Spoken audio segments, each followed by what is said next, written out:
Je suis désolée, il m'a forcé, j'ai pas eu le choix. Moi, je voulais faire une vidéo sur les coquelicots. Gousi, gousi, gousi. Allez, on y va. Si tu nous découvres aujourd'hui sur cette vidéo, eh ben coucou, regarde en bas, il y en a plein d'autres. On en a fait plein d'autres sur l'infarctus, et on va encore en faire plein d'autres. Sophie a fait plein de recettes, de vidéos en recettes qui sont en plus d'être bonnes, drôles. Ça c'est pareil, c'est ton propre avis, donc voilà. Arrête de vendre du rêve là, parce que les gens ils vont faire, mais c'est pas drôle du tout en fait. Abonne-toi à la chaîne YouTube, s'il te plaît, voilà, appuie sur la petite cloche, mets-nous des petits commentaires, des bons commentaires, des mauvais commentaires, tant que c'est constructif, on y répondra. Si on fait du caca, voilà. Faut nous le dire. Au tout début, on t'a fait un petit e-book où on t'explique un petit peu les clés pour te remettre à faire du sport facilement et sans trop souffrir. Alors ça correspond pas spécialement au sexe, mais quelque part, ça peut donner des pistes parce que c'est un peu kiff quand même. Dans les descriptions, t'as tout, hein. Tu peux pas nous rater là, hein. On a tout mis. Mathieu, mon cousin, qui n'a toujours pas compris comment avoir son livre une fois qu'il était inscrit. Peut-être que dans 2 ans, Donc Mathieu, tu t'es inscrit. De là, le vélo, c'est con. Tu reçois un deuxième mail. Et dans le deuxième mail, tu as le lien pour télécharger le livre. Voilà. Maintenant, tu sais tout.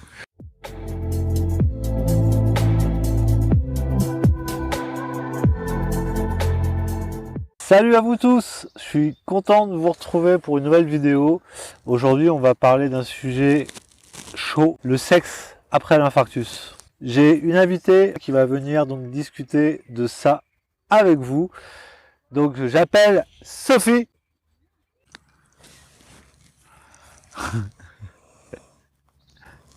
C'est pour garder ton anonymat? Pourquoi t'es comme ça? C'est ma vie privée, quoi. Ouais, c'est vrai.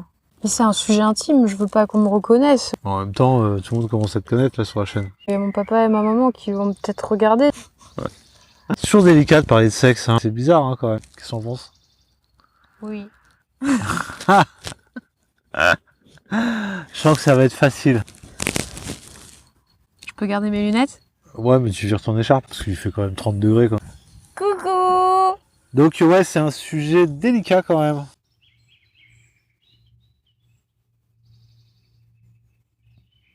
On le lit encore une fois sur les groupes Facebook. C'est une question qui revient assez souvent. Ouais, et puis c'est une question qui nous a beaucoup perturbé nous aussi. Oui. Que ça soit moi, avec mes inquiétudes, ou toi, avec tes inquiétudes. Donc en fait, on va pas parler de sexe 6 mois après l'infarctus, mais vraiment des problèmes de sexualité juste en sortant de l'hôpital, parce que quand tu sors de l'hôpital, tu es encore complètement sous le choc, hein, tu es encore complètement traumatisé, que ce soit l'un ou l'autre, parce que si l'autre a vécu aussi l'infarctus de son côté, c'est traumatisant aussi. Et t'as pas fait ta rééducation cardiaque, donc tu sais pas du tout où t'en es au niveau palpitaire, quoi, ce que tu peux lui faire faire ou ce que tu peux ne pas lui faire faire, enfin, ce que tu ne peux pas lui faire faire. Et puis c'est vrai qu'à l'hôpital, on explique beaucoup de choses pour la personne concernée, mais ils m'ont rien dit en fait.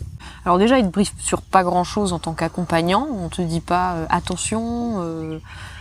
Le gars, il va faire une grosse dépression. Voilà, on te prévient de rien du tout. Et en plus, sur ce sujet-là, c'est... l'omerta. Pas un sujet tabou, mais c'est quelque chose qui est pas du tout abordé. Et je sais pas si ça leur semble pas important, alors que pourtant, ça l'est, quoi. Ça l'est, ouais. Alors moi, en sortant de l'hôpital, j'ai demandé quand même au cardiologue. Et la seule chose qu'il m'a dit, c'est oh, calmos. Voilà, c'est tout. Il m'a dit calmos. Mais ça veut rien dire, ça. Enfin, il y a plein de gens pour qui calmos, ça veut pas dire calmos pour une autre personne. Ouais, exactement. Enfin, on n'est pas tous au même niveau, donc... Et à l'inverse, à la rééducation cardiaque, j'ai eu la chance de tomber sur un cardiologue qui, lui, était complètement au fait, et c'était pratiquement même sa spécialité, parce qu'il avait même fait un PDF là-dessus. Tiens, il faut que j'arrive à le retrouver, ce PDF. Et bah oui, c'est même lui qui m'avait prescrit du Speedra, parce que les bêta-bloquants avaient tendance à me fatiguer, on va dire. Je l'ai jamais pris, mais il m'avait prescrit. Tu vois, c'était le mec qui était ouvert au truc et qui voilà quoi. Donc et il avait fait un PDF là-dessus, donc il faudrait que j'arrive à retrouver son nom, et du coup je retrouverai le PDF et je vous mettrai le PDF sur le blog. Donc tu arrives à la maison. Bah t'es content d'être rentré à la maison, donc le premier soir on va dire t'y penses pas trop, c'est juste content d'arriver à la maison. T'as un peu le contre-coup aussi, donc t'as pas forcément la tête à ça quoi. Ouais, mais arrive forcément le soir où ça commence à te retravailler hein, de tous les côtés. J'ai carrément flippé de qu'est-ce qui va se passer au moment où ton palpitar il est au plus haut. Enfin, tu vois de quoi je parle, quoi. Peur d'y rester, quoi. Et puis à l'inverse, je me dis, Sophie, à tous les coups, elle va flipper que je fasse une crise cardiaque au moment 2 aussi, quoi. Et visiblement, c'était le cas. C'était ta flip aussi, quoi. Oui, oui. Puis t'as conscience de sa fragilité. S'il peut ne rien se passer pendant un mois, c'est pas grave tant qu'il est en vie, quoi. On m'a toujours dit, de toute façon, si t'es malade, t'auras pas faim. À chaque fois que j'étais malade, j'ai toujours eu faim. Et on m'a toujours dit, de toute façon, si t'es malade, toutes ces idées-là, t'en auras pas envie. Je suis rentré de l'hôpital, j'en avais envie direct. Donc, tout le monde n'est pas pareil, hein, on va dire. Moi, j'avais peur qu'il précipite un peu les choses et qu'il aille plus vite que la musique. Et que, du coup, ça lui porte plus préjudice qu'autre chose. Donc, j'avais tendance un peu à te freiner aussi. Complètement. Hein. Alors, comment on a réglé le problème, nous, finalement, Finalement, déjà, le premier câlin après l'infarctus, ça a été un petit câlin tout doux, rien que pour moi, je me rappelle. Tu veux pas rentrer dans les détails? Il y a mes parents derrière la caméra, d'accord? Je suis là contre mon gré, d'accord? Voilà. C'est pas contre ton gré. Pour rigoler. Ouais. Bon voilà, comme quoi le sujet, la preuve, il est toujours délicat quand on parle de ça. Bon, ça dépend. Dépend pour qui. Moi, ça me dérange pas du tout d'en parler. Quoi. Toi, un peu plus. C'est comme ça, hein. On est tous différents. Parce que moi, je suis timide. Ouais, c'est ça. Bon, vas-y, on s'en fout. Désolé, papa, maman. En même temps, voilà, il n'y a pas 36 choses à dire. Non, faut le faire. On nous l'a demandé de toute façon. On est obligé de passer par là à un moment. De toute manière, les expériences des uns peuvent aider, mais ça représente pas, bien sûr, tout le monde. Tout à fait. Déjà, tout le monde n'a pas eu les mêmes séquelles, tout le monde n'a pas eu la même expérience de l'infarctus ou le même degré d'infarctus. Attends, il y a Rémi qui a soif. Pause. Vas-y, vite. Parce que sinon, je vais perdre ma créativité, là. Ouais, moi aussi. Je suis lancée. Alors, déjà, j'en ai pas beaucoup, là. C'est chiant, les gamins, putain. On vous avait dit qu'on allait parler franc. Il rigole. C'est pour la... Mais on va bientôt retourner à la cave, hein. Rémi, il est en mode, non, il rigole, c'est bon. Il nous aime, papa. Il nous aime, Sophie. Non, on vous aime pas. Ils ont quand même un petit doute. Allez, bye bye. À demain. Essayez de revenir avant la nuit, quand même. L'inquiétude, allez. Pour l'homme. Est-ce qu'il va mourir? Enfin, pour l'homme, non. L'inquiétude, il est, allez, pour la personne qui a eu l'infarctus, ça peut être un homme ou une femme. Est-ce que je vais mourir? Est-ce que je vais mourir au moment de l'extase? Mais même pas forcément qu'au moment de l'extase. Enfin, c'est quand même au moment de l'extase où ça palpite, quoi. Mais aussi il y a avant, il y a après aussi. Donc il n'y a pas que... tu peux très bien aller faire ton affaire et puis flipper avant d'arriver à l'extase. Enfin, c'est vrai. Et puis ne pas arriver à l'extase justement parce que tu as flippé et que tu te dis « Putain, mon cœur, il s'emballe là, je vais y rester, je vais crever. » Tu flippes parce que tu dois refaire un effort physique qui va faire grimper ton cœur et tu sais qu'en ce moment, il est fragile. Donc tu flippes de laisser ton cœur s'emballer. C'est ça, et t'as pas travaillé dessus. Une fois que tu as eu la rééducation cardiaque, ce problème, il disparaît. En tout cas, pour toi qui as eu un infarctus. Je pense qu'il reste encore un peu plus longtemps pour l'autre. Hein. T'as pas eu besoin... Oui. Après la rééducation cardiaque, t'es pas revenu en mode « C'est bon, je suis OP !» Mais t'as fallu quand même du temps, ça a pris du temps. Ça a pris du temps. Tu peux pas dire qu'en un mois, ça a été... Ça a pris du temps pour tout, finalement, si tu regardes bien. Oui. Oui, mais bien sûr. Parce que tu dis qu'après la rééducation cardiaque, tu reviens et le problème, il disparaît. Non, c'est que tu recommences à reprendre confiance en toi et tu vas prendre le truc comme le sport, finalement. Voilà. Et le sport, tu vas te rendre compte que tu t'y remets et que tu vas pas t'y remettre de suite à fond. Tout simplement. Tu vas y aller tranquille. Et donc, il faut que tout le monde soit raccord là-dessus. Il faut que les deux soient raccord là-dessus et on ait bien conscience. Faut pas qu'il y en ait l'un qui en veuille à l'autre, que ça se passe pas peut-être comme il le voudrait. Faut pas se mettre la pression non plus. Faut pas se mettre la pression, exactement. La circonstance atténuante, les gars. Donc on y va tranquille. Voilà. Moi, personnellement, je pense que c'est la personne qui a pas fait l'infarctus qui le plus longtemps va en flipper. Je pense.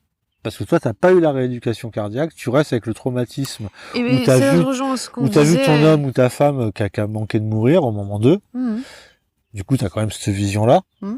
Non, puis ça rejoint ce qu'on disait au début, le fait qu'à l'hôpital, il y a personne qui te met toi en tant qu'accompagnant trop au courant des choses. Il y a une dame qui a mis un témoignage sur Facebook qui m'a marqué. Elle disait que, en gros, son mari a fait un infarctus, qu'elle a essayé d'avoir des nouvelles auprès du médecin, et que le médecin, il l'a envoyé chier en disant vous avez qu'à demander à votre mari. Mais elle fait partie de sa vie, quoi. Enfin, tu peux pas dire démerdez-vous, demandez à votre mari. Non, je suis désolée, ils sont mariés, c'est elle qui vit avec lui. C'est clair. Il a pas, enfin, ça se fait pas. Mais c'est souvent où la médecine dingue, met complètement de côté l'accompagnant. C'est vrai que quand Vincent a été hospitalisé, je m'étais fait cette réflexion déjà que bon, bah, c'est pas moi qui suis malade, donc je me disais que c'était normal. Enfin, je passais mes journées avec toi, du matin au soir, et il n'y a jamais personne qui est venu me voir pour me dire, écoutez... ne serait-ce que lui demander comment ça va pour elle, quoi. Ouais. Et je me rappelle très bien qu'elle est venue me chercher plein de fois en hôpital de jour à la rééducation cardiaque. Bon, hormis le fait qu'on l'a prise pour ma fille plein de fois, hein, ça c'est l'histoire de notre vie, il y a personne qui à un moment... À la rééducation cardiaque, s'il y a des gens qui m'écoutent là et qui sont cardiologues ou qui travaillent dans ces centres-là, s'il y a bien un truc à rajouter, c'est un module où vous venez avec votre femme ou votre mari et la personne qui vit avec vous, voilà, peu importe, les proches. Je pense que c'est important et c'est un sujet qui est trop souvent, qui est complètement mis de côté et auquel on prête pas du tout attention. Exactement. C'est vrai que d'autant plus sur ce plan-là, quand Vincent dit que le proche met plus de temps à reprendre confiance, je sais pas, parce que enfin, moi, j'ai tendance à l'écouter. S'il me dit que ça va, je vais lui faire confiance. C'est que ça va. Sinon, il me le dirait. Quoique, faut que j'aille un peu gratter. Bah, disons que il aurait tendance à aller un peu plus vite que ce qu'il est capable de faire réellement. Donc, je le freine. Alors, peut-être que mes peurs inconscientes ont fait que je t'ai freiné plus que ce qu'il y avait besoin aussi, tu vois. Et puis alors très égoïstement, le truc c'est de se dire, la personne qui a le risque en elle-même se dit, de toute façon, malheureusement, si j'y passe, quoi. Alors que la personne qui a le risque au final de se retrouver seule à l'arrivée se dit, putain, je vais t'imaginer si ça devait arriver, quoi, je vais me sentir responsable de ce qui s'est passé. Donc je pense que la responsabilité, la peur de ce qui va se passer, elle incombe plus finalement à celui qui a pas fait l'infarctus qu'à celui qui a fait l'infarctus. Celui qui a fait l'infarctus, il prend ses responsabilités, entre guillemets. Il y va, et puis s'il y a un souci, bah de toute façon, il sera plus là pour le voir. Hein. Que l'autre, bah il reste. Bah, tu vois, je sais pas si c'est clair ce que je dis, mais c'est en ça que je dis que psychologiquement, je pense que c'est encore plus compliqué pour l'accompagnant que pour la personne qui a fait l'infarctus, à ce sujet-là. Bon, et après, pas de panique, les gens, quoi. Au final, si tu regardes cette vidéo parce que justement tu l'as pas encore refait et que tu flippes d'un côté ou d'un autre, bah vas-y tout cool, en mode câlin, tout tendre. Prends ton temps, te mets pas y a pas de challenge, hein, c'est pas le moment d'aller faire un grand chelem. Discute-en aussi avec ton mari, ta femme. Ouais, faut se parler. Voilà, faut se parler, pas hésiter à mettre ses doutes et ses craintes sur la table et à en parler. Il y a que comme ça que on arrivera, enfin que vous arriverez à être sur le même chemin et à vous entendre. C'est ça. Et à se refaire confiance aussi. Parce que tant que t'en parles pas avec le conjoint, tu sais pas où il en est, tu sais pas où t'en es. Exactement. Le pire, ça doit être, parce que j'en ai vu aussi sur le groupe Facebook, je sais pas si c'est pas Linda, sur un autre groupe là qu'on avait parlé ouvertement. L'infarctus avait été déclenché au moment où il faisait l'amour. Alors là, je pense que le sujet doit être complètement inverse. Ouais. Ah, il doit être très délicat là. Là, j'avoue que dans ces cas-là, ça doit être chaud patate quand même, quoi. Nous, c'était pas le cas. Voilà. Non. Mais imagine, tu as fait ton infarctus à la suite d'un câlin. Ouais. Oulala, ça doit être dur de s'y remettre. Ça, effectivement, on n'est pas bien placé pour en parler parce que c'est pas notre cas. Et je pense que ça doit être un des cas les plus difficiles pour se remettre en selle, entre guillemets, quoi. Et c'est là que je pense que le dialogue a encore une part ultra importante pour la suite des événements, quoi. C'est ça. Bon, après, je peux pas savoir, mais je pense que... Mais je pense que tu as donné la clé. La clé, c'est parler, ne pas avoir honte. Ouais. Et puis si ça se passe pas comme tu avais espéré que ça se passe, c'est en parler. Et puis tu sais, on va faire d'autres vidéos là sur les médicaments. Il y a aussi ça par rapport aux hommes et peut-être aux femmes. Je sais pas du tout ce que font les bêta-bloquants au niveau libido pour les femmes. Mais en tout cas, pour moi, ça a été super compliqué. Alors, au niveau physique déjà, hein, simplement la mécanique du fluide. Les bêta-bloquants m'ont anéanti. Il a eu beaucoup de changements de traitement qui à chaque fois lui faisaient un effet différent. Ouais. Et sur sur cet aspect-là aussi. Ah ouais, c'est clair. Et puis là, j'ai pu voir à quel point c'était ça, parce qu'ils m'ont fait faire des épreuves d'effort dits démaquillées, c'est-à-dire pendant 3-4 jours, tu restes sans bêta-bloquant. Donc, je peux t'assurer qu'il y a une vie avec bêta-bloquant et une vie sans bêta-bloquant par rapport à ça. Là, avec le... Coucou les enfants. Là, avec l'entraînement finalement et l'habitude du médicament, c'est bon, on a retrouvé à peu près notre rythme. À peu près, je dis bien. Mais il faut laisser le temps qu'il faut. C'est toujours pareil, c'est toujours la même discussion, c'est toujours le même Et débat. pas la pression, quoi. Laisse le temps qu'il faut. Dialogue. Ne te fous pas la pression. te fous pas Ne la lui pression. fous pas la pression non plus. Et petit à petit, bah, l'oiseau fait son nid. Exactement. On dit souvent qu'il y a l'avant et l'après. Alors oui, il y a l'après avec la période de réadaptation, mais une fois que tu as passé cette période de réadaptation, tu revis tout à fait normalement. Ouais, tu retrouves ton Faut bonjour. pas se dire que oh mon Dieu, j'ai fait un infarctus, ma vie sera plus jamais pareille. Oui, ta vie sera plus jamais pareille, mais elle sera différente. Et mais, elle peut être bien mieux, mais on te l'a déjà dit, quoi. mieux. Ouais, vraiment, elle peut être bien Et mieux. sur ce plan-là aussi, Ouais. faut pas s'inquiéter, ça va revenir. On peut dire ça, on peut dire que nos câlins maintenant sont différents d'avant quand même un peu, mais ils sont bien mieux. Voilà, parce que quoi qu'il arrive, t'évolues, quoi qu'il arrive, t'essayes toujours d'évoluer dans le bon sens, dans le meilleur des sens, quoi. Donc bah voilà, ça met du temps. Et maintenant, rassure-toi, c'est passager ça, et ça va revenir. Voilà. Il avait peur aussi à un moment que ça me freine énormément et que j'ai plus du tout envie de faire de câlins avec lui. Ouais, c'est vrai. Tu l'as eu ce moment-là Ah ouais, aussi. complètement. Enfin, je me trompe peut-être, Ah non. mais enfin, c'est quelque Non, chose que c'est j'ai clair. ressenti. Aussi la peur de pas être à la hauteur, de La peur pas être à la hauteur combler, aussi. quoi. Il s'est pas mal posé de questions sur ça, alors qu'au final, moi, tout ce que je voulais, c'était qu'il prenne le temps. Après, ça peut être Il un avait mauvais... conscience qu'il avait besoin de faire son chemin aussi et de se remettre en selle doucement, quoi. Ouais. Et sachant que ça peut être un cercle vicieux pour la personne qui réfléchit trop, c'est parce que bah, tu réfléchis trop, au moment de le faire, bah, tu réfléchis à des choses qu'il faut pas, et du coup tu y arrives encore moins, et ça peut être un cercle vicieux. Ah, excusez-moi, il y a trop de soleil. Moi, je suis aveugle. Ah ouais, moi j'ai du mal à ouvrir les yeux. Bon, je pense qu'on a fait le tour, parce que de toute façon il n'y a pas... oui, il n'y a pas 150 000 trucs à dire. Voilà, en gros, ça flippe grave, bah, on se détend, on y va mollo, on se parle, on comprend l'autre, des deux côtés. Il y a des craintes des deux côtés, donc il faut que chacun soit compréhensif.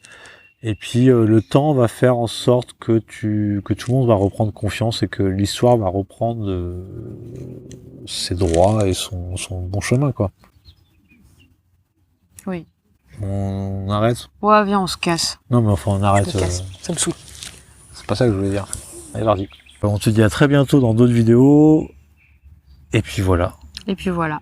J'aime bien dire et puis voilà. Moi aussi. Et puis voilà. Et puis voilà. Et puis voilà. Et puis c'est tout. Et puis voilà. Hein?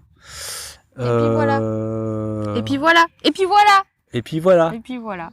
Moi je vais faire une ça petite fait sieste. un mot entier au bout d'un moment. Et puis voilà. Et puis voilà. Ça peut faire un mot. Et puis voilà. C'est rigolo. Pardon. Allez, bye. À bientôt. À bientôt. Ciao.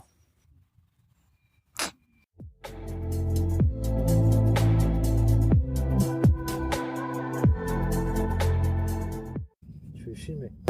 Ah, c'est... Je trouve... Pas contente.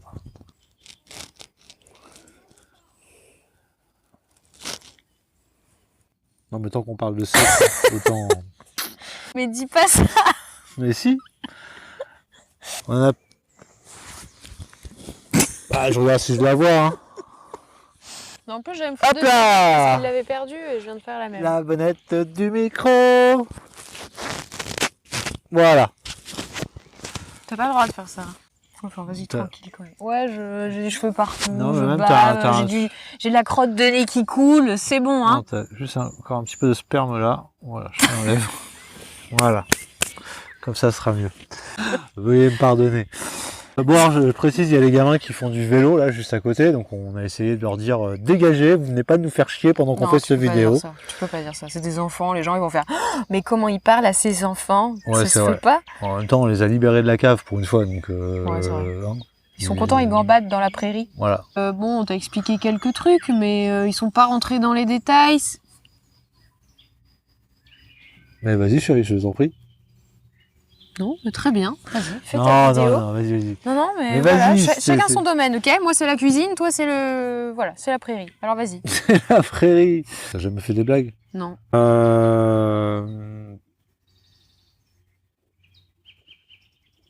Là, on fait parle 2 de mois quoi? qu'il me traîne. Sophie, il faut le faire. Et moi, je lui fais, oui, on la fera. Tu Et veux puis pas il la dit, faire tu veux tout que je la seul? fais tout seul? Oui, fais-la tout seul. C'est très bien. J'ai plein de choses à faire. On vous aime pas du tout. Eh, j'ai un bouton qui est poussé là. Ouais, je sais. J'ai pas voulu te le dire ce matin parce que c'est notre Non, mais anniversaire de celui-là, mariage et je voulais pas te dire que t'étais. Parce qu'il me gratte. Bon, pas ça un va, bouton normal. c'est pas le plus voyant. Ah, bah, j'avais pas lancé la vidéo. Voilà. Comme ça c'est fait. Tu peux m'aider? Non, je vais le faire parce que tu vas m'arracher les cheveux, je te connais. Ouais. Ça va me priver de câlin pour ce soir. Bref, ça aurait été la vidéo la plus compliquée pour l'instant qu'on ait faite, hein, moi je trouve. Ah bon? Bah ouais, parce que Pourquoi? toi, entre la flip que tes parents voient la vidéo et que tu parles de cul dans une vidéo, Bah, on parle surtout même qu'on pas parle de cul. Hein, enfin, c'est, c'est pas je peux ça. rentrer un peu dans les détails si vous voulez. Hein. Donc, Non. le premier soir. Stop, tu arrêtes. Ok. Ouais. Je suis tellement marrante. Ouais. Gouzi, gouzi, gouzi. Elle est contente.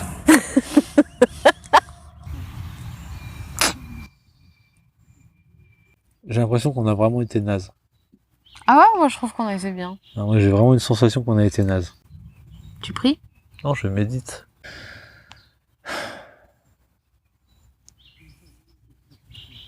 T'es toujours pessimiste quand c'est des trucs que toi tu fais. J'ai envie de faire pipi. Ah, c'est embêtant, il n'y a pas de chiottes ici.